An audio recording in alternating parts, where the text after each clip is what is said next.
এক পথিক জঙ্গলের মধ্যে যাচ্ছিল। হঠাৎ তার চোখ পড়ল একটি সিংহের উপর, যা দড়ি দিয়ে বাঁধা। পথিক চমকে উঠল। সিংহটি করুণ কণ্ঠে বলল, আমাকে মুক্ত করে দাও, তোমার এই দয়ার কথা আমি কখনো ভুলব না। পথিকের মনে দয়া জেগে উঠল। সে ধীরে ধীরে সিংহের দড়ি খুলল এবং তাকে মুক্ত করে দিল।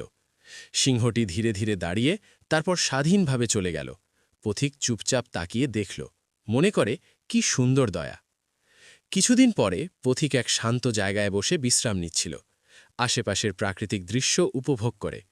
হঠাৎ সেই সিংহটি ফিরে এলো এবং গভীর দৃষ্টিতে পথিকের দিকে তাকাল। পথিক ভয়ে ভীষণভাবে চমকে গেল। সিংহটি বলল, শিকার করা আমার স্বভাব, আর এই মুহূর্তে তুমি আমার জন্য সবচেয়ে সহজ শিকার। পথিক বিস্ময়ে বলল, আমি তো তোমার জীবন বাঁচিয়েছি, আর এখন তুমি আমাকে খেতে চাও?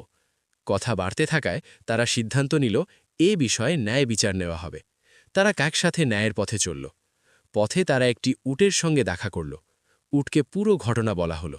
উট বলল, মানুষ যখন বুড়ো হয় তখন আমাদের ওপর বোঝা চাপায়, আমি সিংহের পক্ষেই রায় দেব। উটের রায় শুনে পথিক কিছুটা হতাশ হল, কিন্তু তারা এগিয়ে চলল। পথিক ও সিংহ এক দরবেশের কাছে পৌঁছল। দরবেশ শান্তভাবে বসে তাদের কথা মনোযোগ দিয়ে শুনলেন। দরবেশ বললেন, আমি তখনই বিচার করব যখন তোমরা পুরো ঘটনাটি ঠিক যেমন ঘটেছিল আবার দেখাবে। পথিক ধীরে ধীরে সিংহকে আবার দড়ি দিয়ে বেঁধে দিল, ঠিক আগের মতো।